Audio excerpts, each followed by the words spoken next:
Sabe, conflitos, eles estão por toda parte, né? Desde aquela briguinha com o vizinho até uma grande disputa entre empresas. Mas a gente já parou para pensar como é que a sociedade lida com isso? Como nos organizamos para resolver essas coisas de um jeito justo? Nessa análise, vamos descobrir que a resposta, olha, vai muito além do que se imagina, muito além de um tribunal. Pensa em numa disputa, qualquer uma. Qual é o primeiro pensamento que vem à cabeça? Quase sempre é: ah, vou processar, vou para a justiça. Mas será que esse é sempre o melhor caminho? Ou talvez existam outras portas para encontrar uma solução? É exatamente isso que vamos explorar. Ok, então vamos começar pelo começo, pela raiz de tudo. Antes mesmo de a gente falar de juiz, de lei, de processo, precisamos entender o que acontece naquele exato momento em que duas vontades batem de frente. É aí que um conflito nasce. Olha, não tem como escapar. Conflitos sempre vão existir.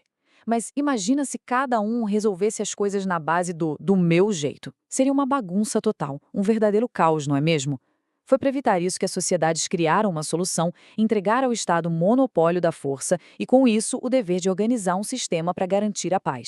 E essa solução organizada do Estado, essa ferramenta poderosa, ela tem um nome: jurisdição. É um poder imenso, mas que não pode ser usado de qualquer jeito, não. Ele é todo construído em cima de princípios essenciais que funcionam como os pilares que sustentam todo o prédio da justiça. Tá, mas o que é essa tal de jurisdição na prática? Pensa assim, é a palavra final, é o poder-dever que o Estado tem de analisar um conflito, olhar para a lei e dizer o direito.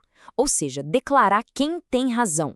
E essa palavra final, ela tem força de lei, não é um conselho, é para ser cumprida e pronto. Um desses pilares fundamentais é uma coisa chamada princípio da inércia. Sabe o que isso significa?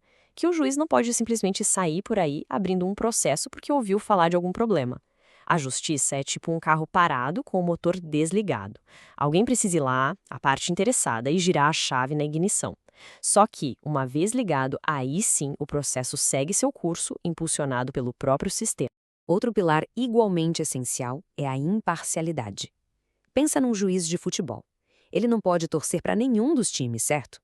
Aqui, a lógica é a mesma. O juiz tem que ser um árbitro totalmente neutro. Se as pessoas começam a desconfiar que a decisão não foi baseada na lei e nos fatos, todo o sistema perde a credibilidade. E olha só, isso não é só uma boa intenção. Está na lei. O nosso Código de Processo Civil fala com todas as letras. É garantida a paridade de tratamento. Isso quer dizer que os dois lados precisam ter exatamente as mesmas chances de falar, de apresentar provas e de contestar o que o outro diz. É o que se chama de contraditório efetivo, a base para qualquer julgamento ser justo. Beleza, então já entendemos os princípios, as regras do jogo. Mas e quem são as pessoas autorizadas a bater o martelo? Como alguém recebe essa permissão para exercer um poder tão grande, que mexe com a vida de todo mundo? Aqui no Brasil, existem basicamente dois caminhos para alguém se tornar juiz. Para a grande maioria, a porta de entrada é o concurso público. Uma verdadeira maratona de provas, super difícil, baseada no mérito técnico. Mas, quando a gente olha lá para cima, para os tribunais superiores, a história muda.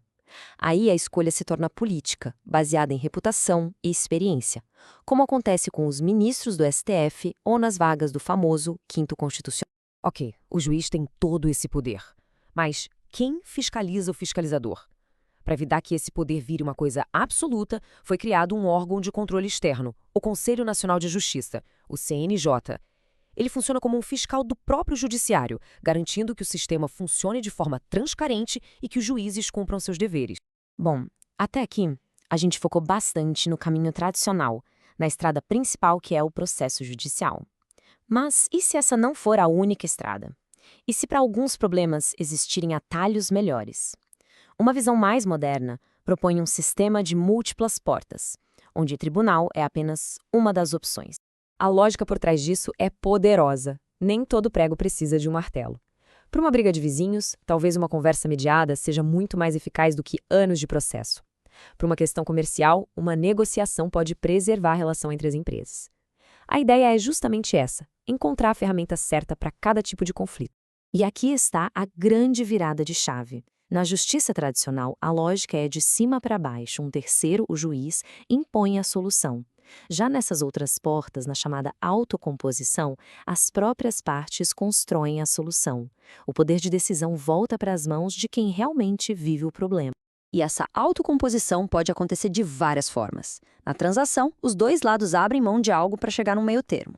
Na submissão, uma parte simplesmente aceita o que a outra pede. Na negociação, são só os envolvidos, buscando um acordo direto. E na conciliação, entra um terceiro neutro, não para decidir, mas para ajudar a guiar a conversa. É uma verdadeira caixinha de ferramentas. Mas depois de explorar todas essas portas e princípios, fica a pergunta mais importante. No fim do dia, para que serve tudo isso? Qual é o objetivo final de um sistema de justiça? E aqui está a grande questão. O objetivo final da justiça não é só declarar um vencedor e um perdedor. É alcançar a paz social.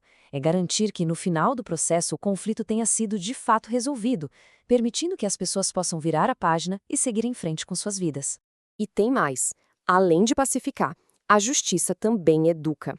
Cada decisão de um tribunal manda uma mensagem para toda a sociedade. Funciona como um grande farol, que ilumina os limites entre o certo e o errado e acaba reforçando nossos direitos e deveres como cidadãos. Isso tudo nos deixa com uma reflexão final. E se a melhor justiça, em muitos casos, for justamente aquela encontrada fora do tribunal?